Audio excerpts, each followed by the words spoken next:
Please welcome to the show, Caitlin Clark. Caitlin, did you ever think you'd be back? Cheers. Excited to be back. Don't worry. I got this nice throwback Gatorade can. Well played. Caitlin Clark just shocked everyone with something no one saw coming, and she did it live on Zoom. In a no-holds-barred interview with WNBA legends Bird and Diana Taurasi, Caitlin didn't hold back. From the moment she appeared on screen, it was clear this wasn't going to be your usual feel-good chat. It was honest, unfiltered, and real. She opened up about everything, from adjusting to life in the WNBA, to locker room rumors, to the truth behind those intense college games, all delivered with her signature humor. Product placement. There we go. Our show loves it. Our show loves it. But what exactly did she reveal, and why is the entire basketball world buzzing right now? Stick around, because Caitlin didn't hold back. She opened up about everything, from her thoughts on Paige Bueckers, to Diana Taurasi herself, and even the baseless rumors Cheryl Swoops has been spreading about the team. It was the comeback heard around the internet. 1 year ago, Diana Taurasi looked straight into the camera and gave Caitlin Clark a now infamous warning: reality is... What will the league have in store for them when they get there? Look, SVP, reality is coming. Okay. There's levels to this thing, and that's just life. We all went through it. Of course. And you see it on the NBA side, and you're going to see it on this side, where, you look superhuman playing against 18-year-olds, but you're going to come with some grown women that have been playing professional basketball for a long time. Fast forward to this year, and let's just say, Diana had to eat her words. Caitlin's response? A smirk, a subtle nod, and that signature confident smile. The energy was electric. It was witty, it was playful, but make no mistake, it was also a statement. That's on your retirement, D. Thank you. And congrats. Now, unfortunately, reality is coming to me now. What's your big plans? What are you going to do? I keep telling Sue I thought I was going to have all this time to do all these things. I'm more busy now.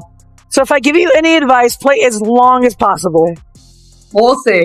We'll get to 10 years. Then we'll think about it. It's 10 years.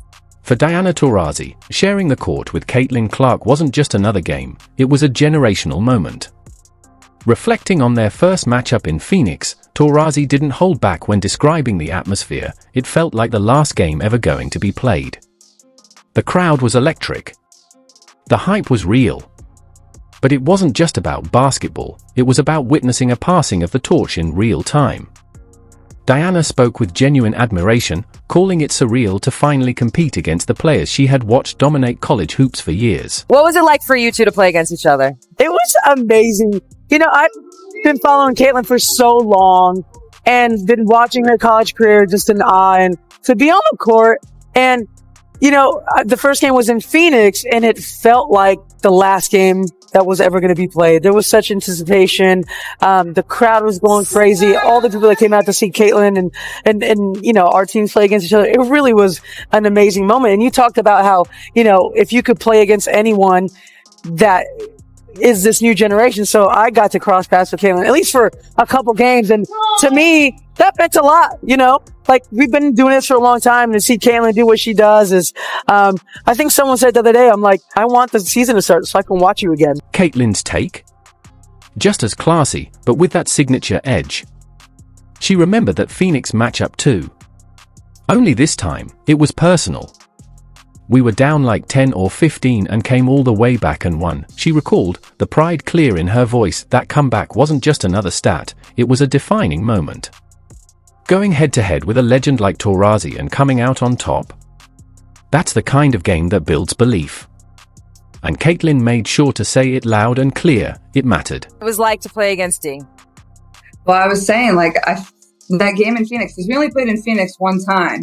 And it was before Olympic break. Obviously, we had All-Star there too, but it was a great game. Honestly, I'm pretty sure we were down like 10 or 15 and came all the way back and won. That was like our first win versus a team that was above 500. So thank you. I appreciate that. But beneath all the competitive fire, there was mutual respect. The moment became bigger than just a game. It was a clash of eras, captured in real time. Caitlin and Diana may be at opposite ends of their careers, but the impact they're making? That's timeless.as. They laughed and traded stories. One thing became clear: this wasn't just banter. It was basketball's past and future, sitting together in perfect harmony. Caitlin, how excited are you for this next WNBA season? New head coach and Stephanie White. You added Natasha Howard, who Sue knows really well, DeWanna Bonner, which I know really well, Sophie Cunningham. I mean, it seems like, from the outside, this roster's ready to compete now, which is easy for us to say.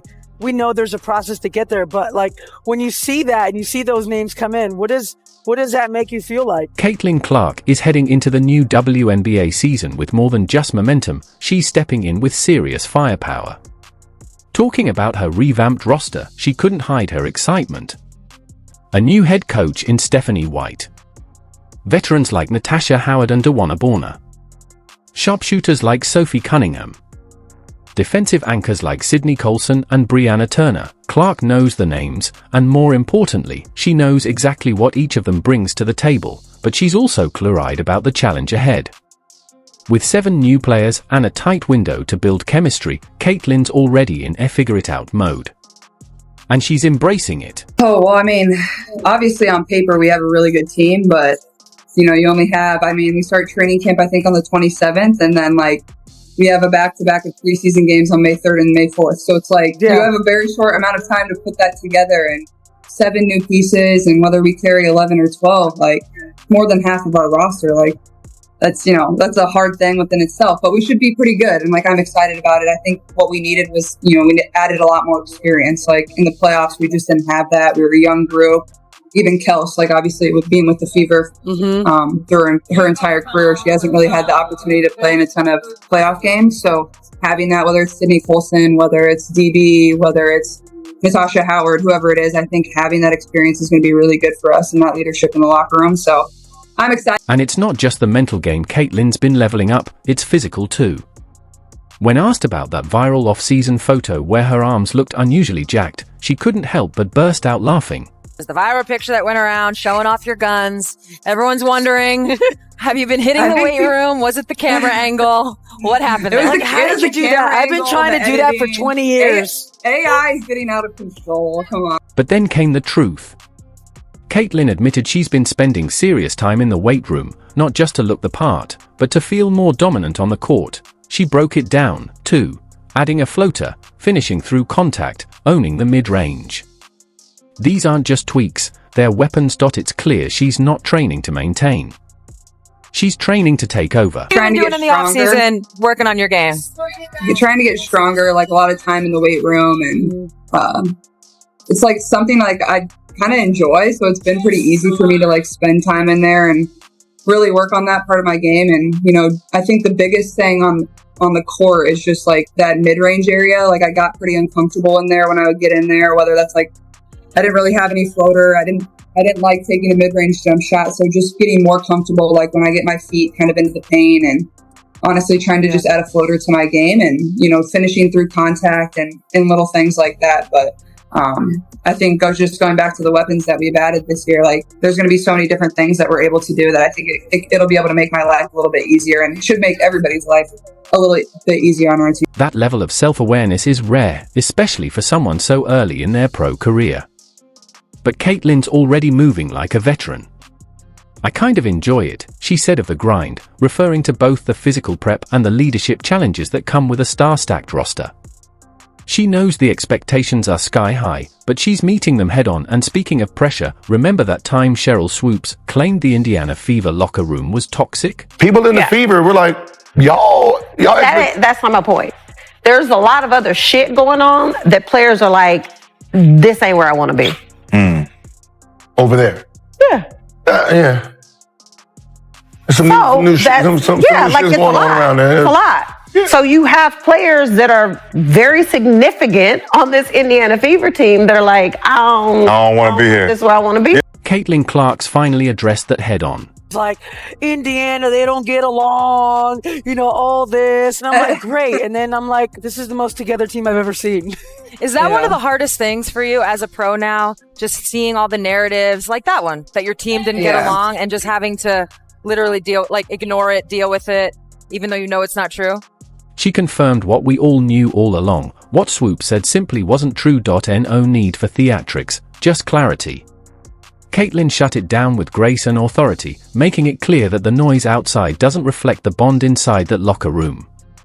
And just like that, the rumors lost their power. Something you kind of just become used to is like people think they know what's going on inside of your locker room and they just don't. At the end of the day, it's just, you know, the girls that you have in there, and then obviously your coaching staff, and that's all that matters. And honestly, like, the best thing about last year is like we honestly had so much fun together. Yeah, we lost our first 8 games or whatever, but like we wouldn't have won if we didn't have a tight-knit circle or a good locker room. And that's the reason we kind of turned everything around, is just we like needed some time. We were a young group and, you know, we figured it out. But yeah, it was really fun, honestly. Caitlin Clark knows what it's like to go to war with UConn, and she remembers every moment. We played them 3 times, she recalled, citing matchups from the Phil Knight tournament to the Sweet 16, and finally, the Final 4. Each time was a test. And each time, Gino Auriemma's squad came ready. They always had the best scouts against me, she said. You could tell how smart he is. There was no bitterness, just respect. Because when you've been through battles like that, you don't forget the ones who made you better.